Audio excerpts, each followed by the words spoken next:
ஸ்ரீமத் பிரம்மாண்ட புராணம் 14ஆம் அத்தியாயம். பாரத வருஷம். பாரத வருஷத்தின் வடக்கெல்லையாக இமயமலை இருக்கிறது. ஏனைய பகுதிகளின் எல்லைகளாக சமுத்திரம் விளங்குகிறது. இங்கு வாழும் வாழ்க்கை கர்மாவாகும். அதனால் பாரத வருஷத்திற்கு கர்ம பூமி என்ற சிறப்பு பெயர் உண்டானது. அதனால் இது போகத்திற்குரிய பூமி அல்ல, ஞானத்திற்குரிய பூமியாகும். பாரத வருஷம் என்ற இந்த புனித பூமி கசேரு, தாமிரபர்ணம், கபஸ்தமானம், நாகத்வீபம், சௌமியா, கந்தர்வ, வருண பூமி என 8 வகையாக பிரிக்கப்பட்டுள்ளது. இந்த புனித பூமிக்கு கிழக்கு திசையில் கிராதர்களும் மேற்கு பகுதியில் யவனர்களும் வசிக்கின்றனர். பாரத வருஷத்தில் பிராமணர்களும் சத்திரியர்களும் வைசியரும் சூத்திரர்களும் வசிக்கின்றனர். அவர்கள் தமக்கென ஒதுக்கப்பட்ட தொழில்களை சிறப்பாக செய்து வருகின்றனர்.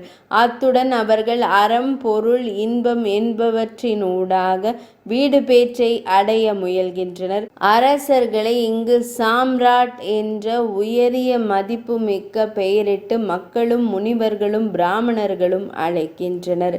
இங்குள்ள இமயமலை பரிசுத்தமானது. இங்கு சென்று முனிவர்கள் தவம் செய்து தாம் தான் வேண்டி இறைவர்களை அடைகின்றனர்.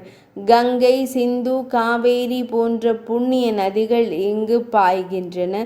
இவை நாட்டின் பொருளாதாரத்தை மேம்படுத்துவதோடு தமது புனித தன்மையால் அவை அங்கு நீராடுவோரது பிறவி பிணிகளை அறுத்து அவர்களை இறைவனோடு சேர்த்து வைக்கின்றன. இங்கு பிறந்த அரசர்கள் தங்களது வலிமையினால் தமது பெயர்களில் ராஜ்யங்களை உருவாக்கி அவற்றை நீதி நெறியுடன் ஆண்டு வந்தனர். பல வம்சங்கள் உருவாகின. குரு, பாஞ்சால, சால்வம், சூரசேனம், வத்சம், கலிங்க, மரகதம் என்பவை மாநிலங்களாகும். சரித்திர நூல்கள் இங்கு 56 அரசுகள் இருந்ததாக கூறுகின்றன. இந்த மாநிலங்கள் யாவும் வடக்கில் உள்ளன.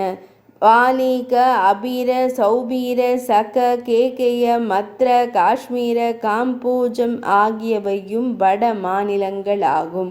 பாரத வருஷத்தின் கிழக்கு பகுதியில் ஆந்திரபல, சுஜராக, அந்தர்கிரி, பஹிர்கிரி, பிரபங்க, பங்க, மலத, மலவர்ணிக, பிரம்மோத்தர ஆகியவை இருந்தன.